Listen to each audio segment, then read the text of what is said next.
Okay, so K-pop concert posters. We've all seen them floating around Twitter, Instagram, Weverse, and honestly, they're basically their own design genre at this point. In this video, I'm breaking down why they look the way they do, what patterns show up over and over again, and what those patterns actually reveal about K-pop as a whole. Before we jump into posters, let me quickly ground us. What is K-pop? K-pop isn't just a music category, it's a whole aesthetic ecosystem.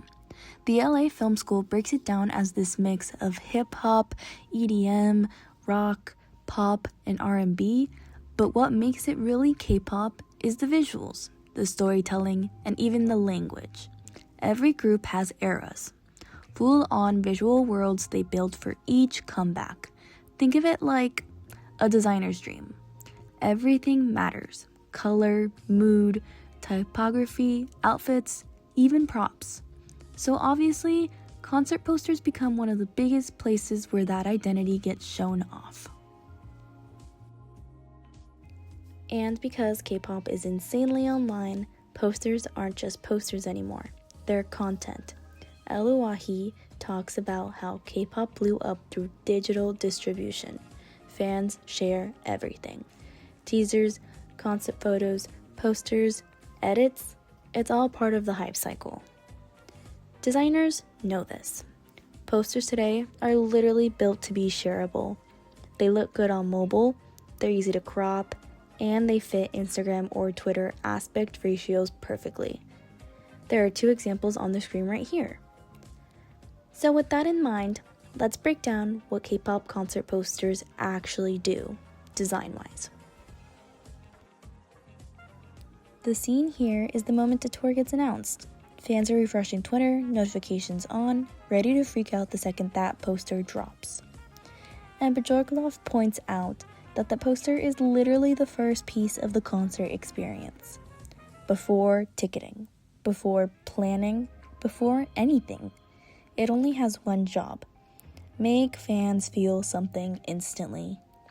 Excitement, urgency, vibes. Whatever the concept is, the poster has to communicate it in one glance. And to show exactly what I mean, I pulled the actual posters I'm analyzing. I grabbed them from the two places where K-pop basically lives: Weverse and X, or Twitter, because everyone still calls it Twitter. Weverse is where groups officially drop tour announcements and talk to fans. And X is just the Wild West where everything gets reposted in 0.2 seconds. On the left from Weverse, I've got ENHYPEN's Fate tour announcement and TXT's Act Tomorrow poster.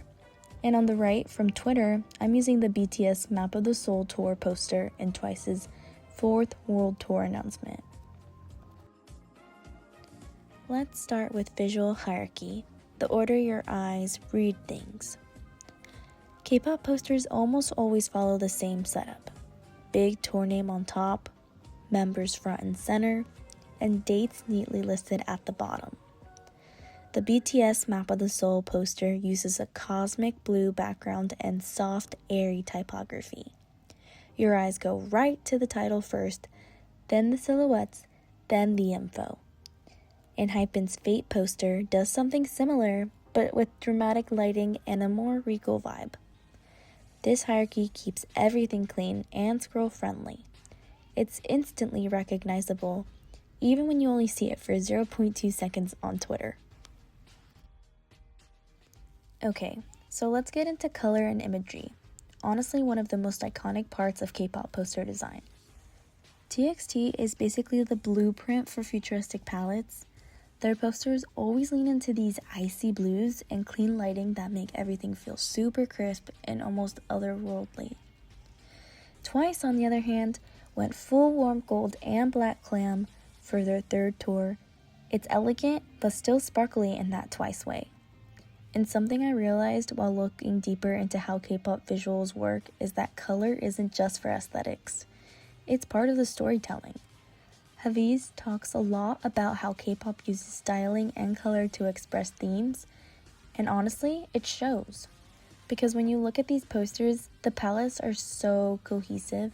The background, the outfits, the lighting, everything is working together to communicate the era's whole vibe. It's intentional branding, and it makes the posters recognizable even at a tiny size when fans are just scrolling through Instagram or Twitter. So yeah, color in K-pop does more than look pretty. It sets the mood, the story, and the identity before you even read the text. And once the vibe is set, the next thing that ties it all together is the typography. Typography might be my favorite part. Here are the two same posters from before for BTS and TWICE. But let me actually zoom in to their group names. BTS uses soft rounded sans serifs, very calm, introspective, almost therapeutic.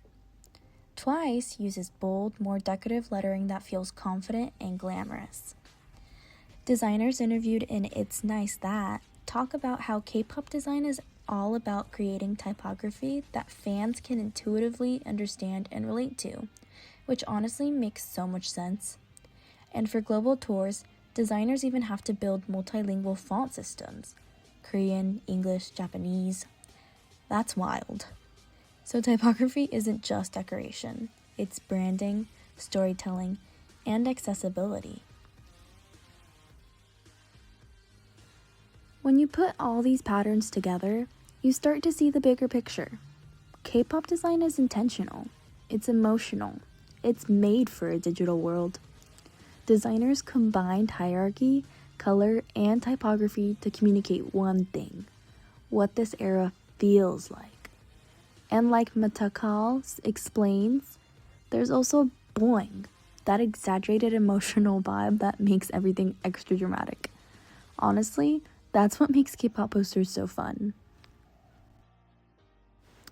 So, if you're a designer who wants to create K-pop inspired work, or just more emotionally strong visuals, here's what actually matters.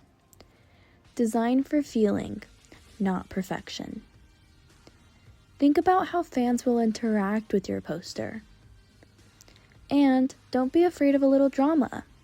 A little sparkle never hurt anybody.